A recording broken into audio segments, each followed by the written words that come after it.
തീതുപ്പുന്ന വാഹനം കൊല്ലത്ത് നിന്നും ജയശങ്കർ നേരത്തെ പരിചയപ്പെടുത്തിയിരുന്നു അല്ലേ?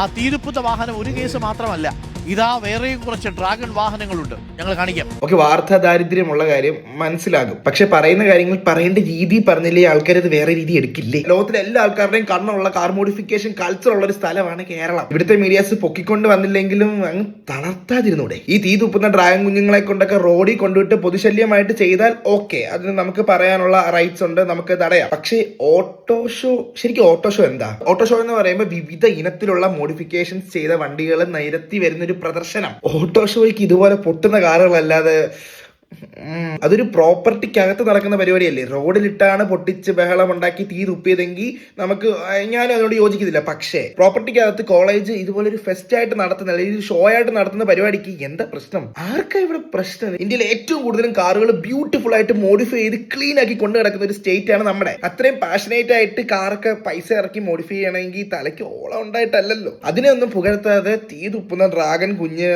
അല്ല എന്താ പറഞ്ഞ തിന്നിട്ട് എല്ലിക്കുത്തുന്ന, എടാ അതൊക്കെ ഒരു കഴിവാണ്, സ്കില്ലാണ്. ഇതൊക്കെ ഇനി എന്ത് പഠിക്കാനാ? നമ്മൾ ഇവിടെ ജനിക്കേണ്ടവരല്ലേ? നമ്മൾ മലേഷ്യയിൽ പോയാലോ?